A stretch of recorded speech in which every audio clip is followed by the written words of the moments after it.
After escalating ethnic violence and the fears that there could be some sort of ethnic cleansing operation going forth in southern Syria against the Druze, Israel has finally stepped in and started an air campaign against the HTS, or the Syrian state forces. Who are the Druze? What has happened recently? And how will this affect the future potentialities in Syria are all topics of this video today.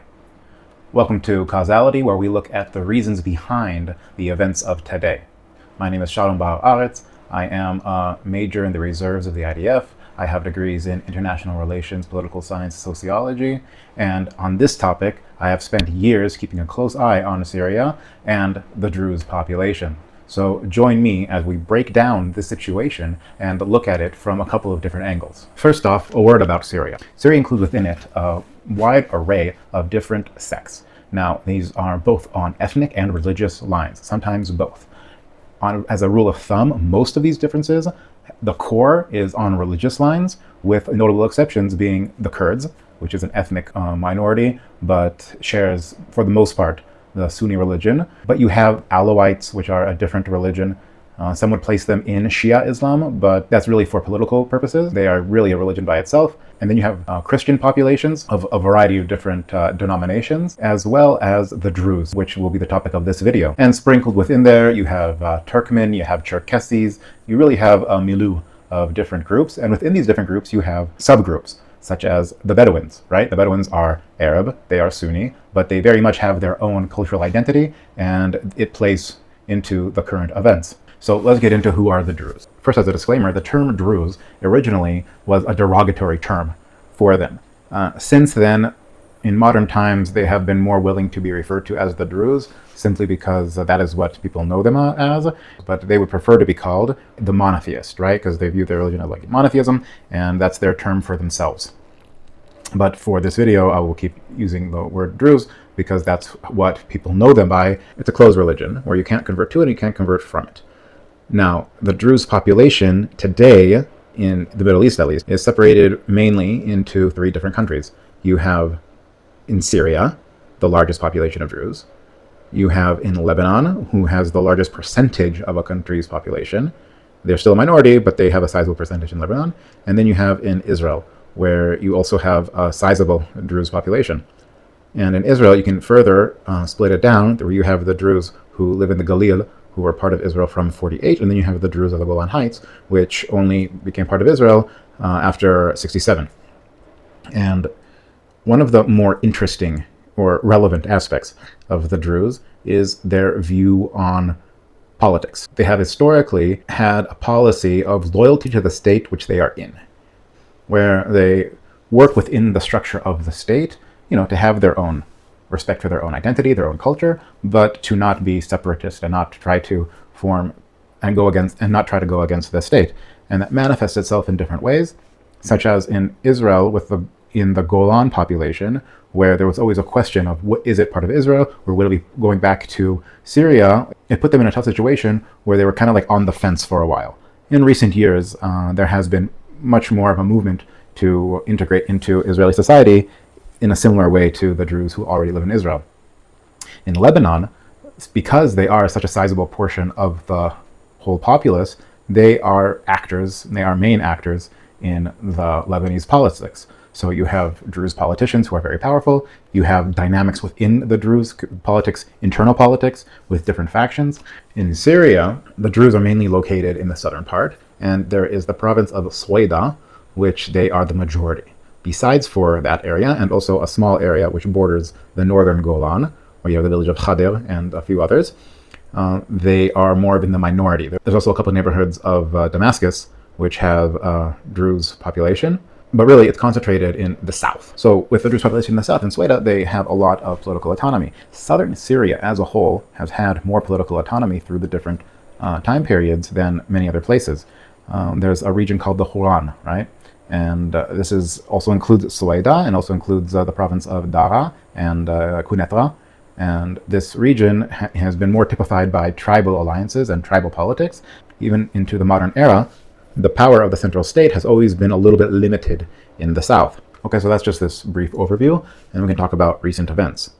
First, a word of what happened after the fall of the Assad regime, right? So the Assad regime falls, and it is HTS, Hayat Tahrir al-Shams, which takes over mainly, and this is al-Julani, Ahmed al-Shara, as he has wanted to be called, who, it's this continuation through different changes from ISIS to Jabhat al-Nusra to Hayat Tahrir al-Shams, where they have become more moderate in a way, but there is still the strong jihadist roots. And it is also not a unitary group, but there are many other militias which are tied to it. So there's the fall of the Assad regime, and quickly al-Shara seizes power, but this has always been limited, right? Because his power base is in the northeast. He had to negotiate agreements with all these different factions. So in southern Syria, you had some different militias who held out from being absorbed into the army for a while, and they eventually did go in. The Bedouin forces, the Arab forces, the 8th Brigade, different groupings. But you also have different sectarian forces. So the main one that people know about are the Kurds, the SDF in the northeast, who still hold sizable territory and are still, through negotiations, trying to figure out what their relationship with the state will be. And you also have the Druze in the south. Now, the Druze in the south, they were never as powerful as the SDF, and because they had a relationship with the Assad regime, in many ways, they maintained a degree of autonomy throughout.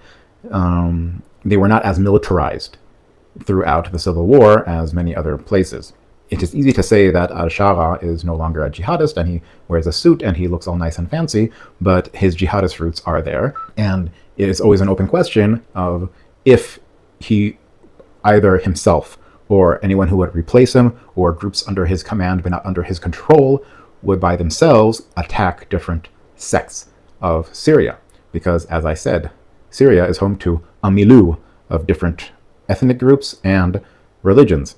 And the strain of Sunni jihadist Islam that al-Shara hails, and that most of his fighters are still a part of, did not fight jihad in order to have a pluralistic, inclusive society in Syria.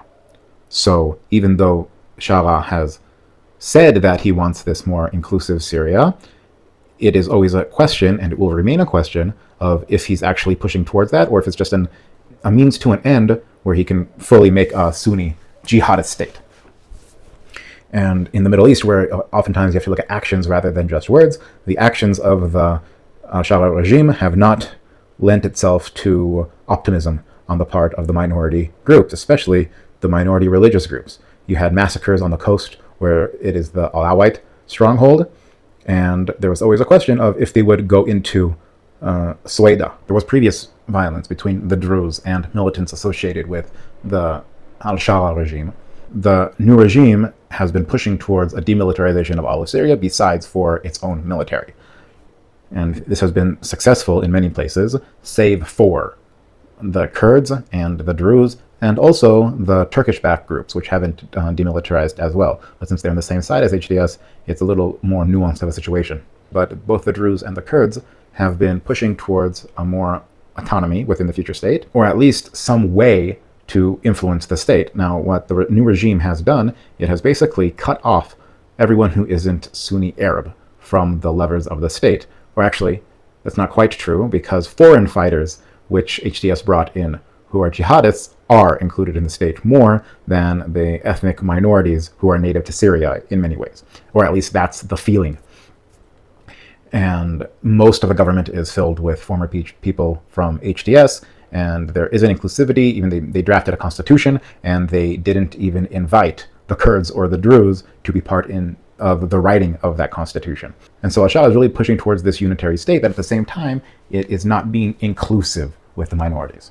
Now, there are different ways that you can run a country. You can have a unitary state, but if you have a unitary state, it really needs to be based on a supermajority of the population. And this was really the kind of state that existed under the previous Assad regime before the civil war, was that it was based on like Arab nationalism. And besides for the Kurds and some other smaller groups, most people in Syria are Arab. But when it becomes Arab Sunni nationalism, then you're on a much smaller proportion of the population, because then all of a sudden the Alawites are not part of it, the Druze are not part of it, the Christians are not part of it, and so the sum of all the minorities are no longer in a minority almost. To have a unitary state based off of an ethno-religious identity of Sunni Arab, I don't think could ever work without a lot of oppression in Syria, and I don't think that they have the means of that oppression at this time. But that is the kind of state that Giuliani is pushing towards. So really there's only two options: or you base a unitary state on some more broader identity. You can go back to Arab, but the Kurds, who are a major power broker now, which they were not when Syria formed, are against that. Or you can just call it Syrian, a Syrian state for all of its people. But that is not what has been happening, neither in words nor in deed, with the massacres in the coast. The other option is more of a federated state, where you could have a smaller Syrian central state, which serves the Sunni Arab population, and you also have autonomous zones, which serve their own ethnic or religious populations. And so you have a balance between the local and the national level, which I think could work. Or you would just have a breakup of Syria. And in my view, the more al-Shara pushes towards a unitary Sunni Muslim religious state, the more he is pushing towards a breakup of Syria. His two viable options is really an inclusive unitary state, which is also a hard needle to thread, especially because it would be built on trust, which he has burnt a lot of, or having autonomous zones within Syria. The other piece of the puzzle, before we get into what has currently happened, is Israel's involvement. After the initial conflict between the Druze and the Syrians, Israel started intervening a little more and stated that the area south of Damascus needs to be demilitarized by the Syrian state, and that they would protect the Druze population. Why? Well, two main reasons. One is that obviously Israel would rather have the southern Syria be demilitarized than heavily militarized. It is still technically in a state of war with Syria from 73, and it does not want that continual threat to be on its border. But the other reason of protecting the Druze is not simply window dressing, as some might suggest. The Druze population in Israel is heavily integrated within Israeli society. I would not even say the Druze are loyal, because to say that is almost demeaning their role as equal partners in Israeli society. I have had friends who are Druze. I have had commanders who are Druze. They're simply a part of Israeli society and partners in the Israeli state. And so when their compatriots in Syria are going to be facing massacres, then the first reaction is that we do need to protect them. Both because massacres against anybody is not a good thing, and also because we have a special relationship with the Druze. So what happened in recent events? What started out as a small local conflict quickly escalated. First, it was some sort of violence on the roads between different groups and Bedouins, some Druze and Bedouins, which escalated into tribal warfare between Bedouin tribes and Druze, which quickly escalated into the government, HTS, and all of the various jihadist militias connected to it coming into Sueda in order to demilitarize them. But in reality, committing massacres, killing civilians. Now, I'm not going to show the more graphic of the videos, but believe me, they exist, but viewer discretion is highly advised. Israel made the choice to intervene, right? So this started Sunday with the initial violence. Monday, it started picking up. Tuesday was really when they started having militant groups entering into Sueda itself and even conquering parts of the neighborhoods. And then in the afternoon, Israel started its intervention of targeting different convoys, targeting different troops, machinery of the Syrian state, Bedouins, and different militias who were attacking the Druze. I'm not going to get into all the details, but since Wednesday night, when al-Shara basically capitulated and said that he was handing over control of Sueda to the Druze and that he was pulling out his own forces, it's really been back and forth between ceasefires and outbreaks of violence between the Druze and Bedouin tribes, quote unquote, because there's a lot of evidence pointing to the fact that many of these quote unquote tribal warriors are in fact just HTS members who have donned civilian garb. There has been some signs that al-Shara is actually committed to stopping the violence, and then at other times he seems less so. As of now, which is the morning of Sunday, the 20th, it is still unclear which way this conflict will ultimately end.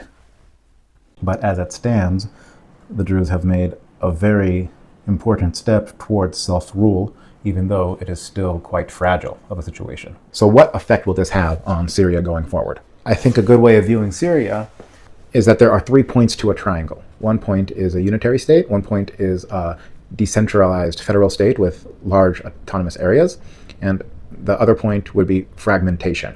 And every action which occurs moves the position of Syria towards one of these points.